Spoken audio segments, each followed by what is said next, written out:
Une session cruciale compte tenu de l'importance des textes qui seront examinés, mais aussi des enjeux afférents à l'action législative en termes notamment de contrôle et d'évaluation des politiques publiques.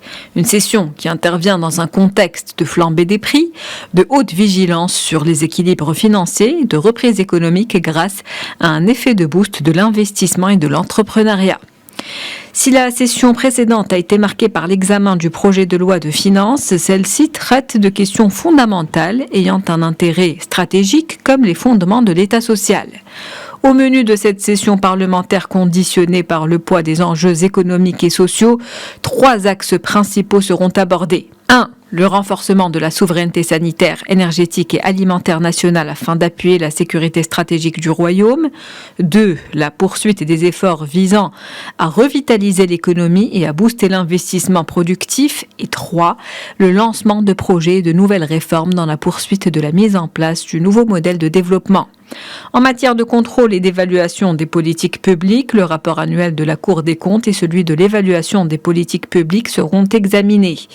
Le premier concerne la réforme de l'administration publique marocaine de 2018 à 2021. Le deuxième rapport d'évaluation de politique publique concerne l'eau.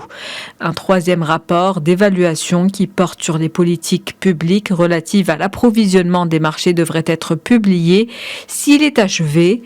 Ce rapport aborde des questions importantes telles que l'inflation, la réglementation des prix, les relations avec les acteurs économiques, le Conseil de la concurrence, ainsi que les interactions en matière d'importation et d'exportation. Autre point important, le chantier de la protection sociale et de la santé. La Chambre des représentants s'apprête à examiner 6 textes de loi liés à la santé qui constituent les fondements de l'État social dans son volet santé et de la protection sociale. Mais cette session de printemps est aussi l'occasion pour les comités d'observation de poursuivre la discussion autour des rapports relatifs au réseau de distribution et de commercialisation des produits agricoles.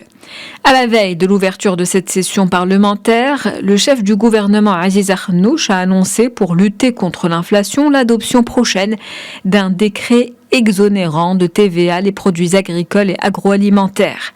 Une mesure phare qui permettra, selon le chef du gouvernement, de protéger le marché national, d'assurer un bon approvisionnement en matières premières et de faire face aux fluctuations des prix des produits agricoles.